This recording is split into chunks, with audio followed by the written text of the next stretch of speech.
for years, in and out of court, and all the shenanigans that were going on, and fighting to see my kids and all these different things, and getting breakthroughs through it all. Then I get on television, I get on Dance with the Stars and all these different things, and she's like, I'm gonna go to the media, I'm going to the media, I'm going to the media. And that's what literally happened. Whereas that now I'm gonna spread lies and all these different things and spread all these different lies.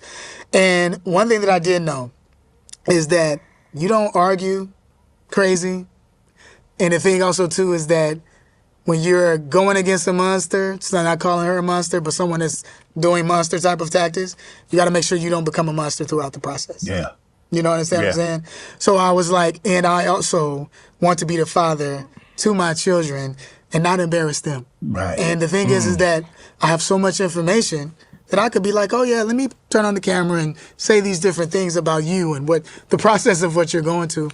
But that's not what you should do. Right. The thing is that I want to love my children and let them know the consistency of their father's love and that I'm fighting for them and throughout the whole entire process. And I even did the video to let them know that I was fighting for them years ago that had already been up. And so when all this drama started and all those things started, people started digging. And the thing about it is that people found the truth. You know what I mean? And they saw the court process. And the thing about it is that people started to see like, well, all these allegations, Kel hasn't been in jail. He hasn't never been in jail with IRS fraud. He hasn't been in jail with child support. The thing about it is that I overpaid her. You know what I mean? I was paying out of my own pocket and also paying child support and being garnished at the same time. All these different things. But I never wanted to embarrass her. You know, even though she was trying to embarrass me, because I was thinking about my children. And thinking about my children in the process. And then when my daughter was brought into it, because that's what you asked about that was her adulting through life. Because what ended up happening with us was that now I started to see my children throughout the court process. She had to, you know, we started to see one another. And the reason we had to see one another, now, this is deep. I'm going to tell you what went on, okay? So when she wasn't allowing me to see the kids, definitely every child that I saw, I was in tears. Because I knew that my children were the age of whatever kid that I was looking at, right? And you get this where I'm going to court, man, I'm fighting. I'm fighting to see them, and I'm losing money, and I'm doing all these different things. In the relationships I was in, I had women that were like, well, you know, you ain't paying attention to me. You going to this court, and you fighting with this woman all the time in the court. And those relationships didn't work out. And that was throughout the process where I told you, you need to focus on you, just focus on you, Kel, right? And so I'm going through this process, and I remember I started going to church, right? I found my church. Point proven. Mic drop. Which point was that? The fact that there's reasons why he may have forgave, and he kind of illustrated that by what he went through regarding a messy divorce. His wife cheated, and he still lost his kids. Those are all major reasons why somebody will sit there and be like, damn, is divorce worth it? Because she put him through the ringer, despite the fact that she was the one that fucked up. And not only that, she went on a smear campaign for years of talking shit about him. And he said nothing. That should tell you something. That don't sound like it's still tell me he make poor decisions. Ain't got no self-respect. I don't give a damn if his kids involved.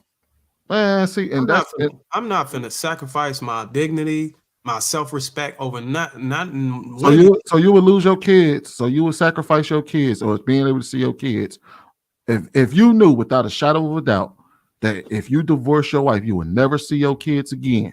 I'll be a single parent and widowed before I lost. I think y'all saying that because y'all got young kids. I think if your kids are like 7, I said because y'all have young kids. If your kids were like 7 to 15, 16 with a voice and you can talk and you had a strong relationship with them and it was a conversation back and forth and a true bond. When a kid is under 5, like you're doing the most impression. Your kid isn't doing that much impression on you. But when your child is talking and y'all have a bond built and you, at that point, you would be fighting you would be fighting to see your child. You will be fighting to maintain that bond. I'm saying you would be fighting for that. You would abandon your kids. You'll say fuck you.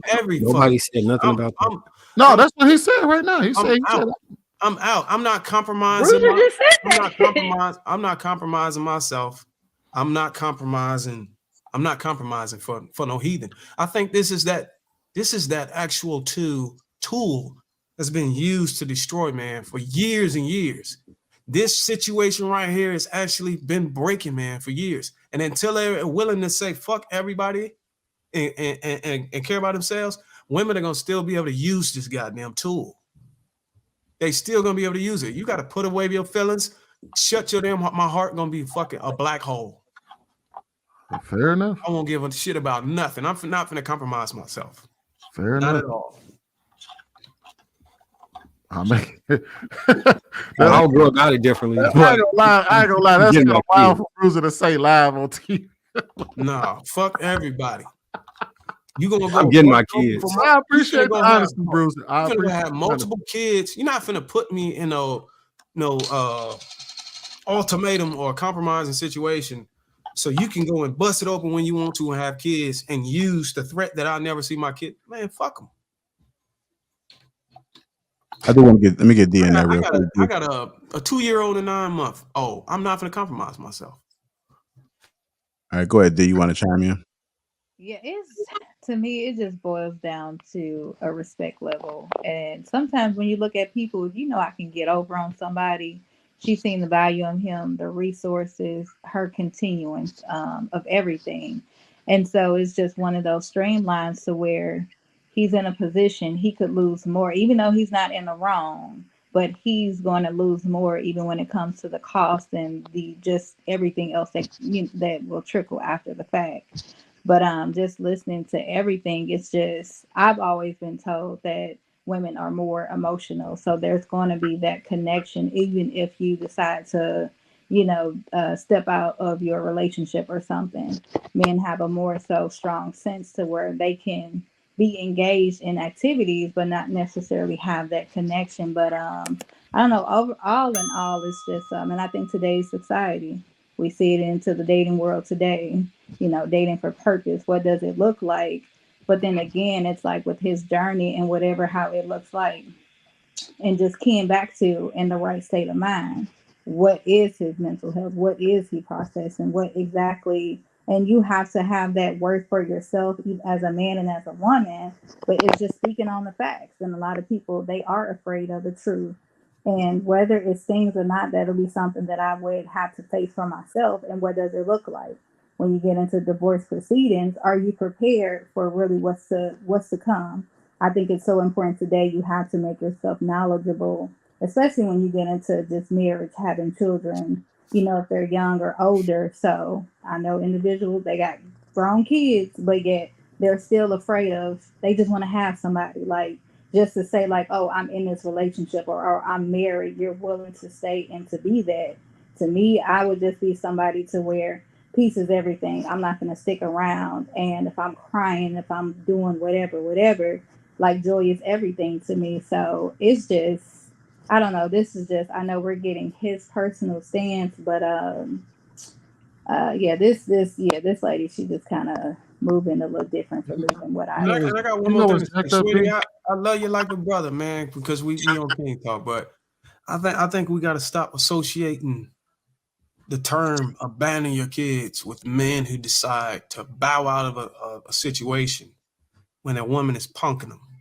Abandoning is still abandoning it. We're not abandoning the kids, man. That's abandoning. That's abandoning. It's a manipulation. So why not fight for the kids and leave her in the dust? That's the reason why I gave the caveat. Her on court that she's a low down, dirty scoundrel, right? That she's been pregnant twice on you within the marriage, and get the kids. And if you watch the full interview, she loses custody of the damn kids. So that's basically the whole point, that what Shan was saying, she's not mentally stable. So did she have a drug habit? But he didn't go into it because I'm in agreement that he on television, he on whatever. So she's not mentally stable. He wouldn't say why her and the new guy was basically losing custody of the kids, right? So in that situation, you laid down and married a woman and had kids with an unstable woman that, right, it is not right. I do agree with you, Bruiser. Don't stay and get punked. But you created those kids, right, within that marriage. So save the kids and leave her. You have to understand that. You have to understand the caveat that I gave. You have to understand the caveat that I gave, Bruiser. I said if he knew without a shadow of a doubt, he would never see his kids again. So there is no chance of fighting. That's a loaded question. No. But I understand. No, when you answer the question, you answered it the way you answered it, and I respect your answer. I'm just explaining to Casey the reason why you answered it the way that you did was because I didn't offer you an option to fight. I said if you knew without a shadow of a doubt that you would never see your kids again, would you stay? And you was like, hell no. Even though I can answer loaded questions, I don't like to. But yeah, I'm not gonna just be punked by a woman and stay in a situation. Fair. No. But I'm in agreement that you should, continue once you divorce and once you go out on your own, continue to fight for your kids. And I think that's like you said, he did that and he was able to get his kids back. But I'm telling you, man, like we really gotta like motivate men. Why men to get themselves out of situations? But that's what he did. They have to sacrifice their life. I'm telling you, man, you're gonna number your days whenever you start allowing these women to punk you in a situation to say, I'm pretty sure she was using terms like, look, I'm gonna keep the kid. You ain't gonna never see. You better stay your ass put.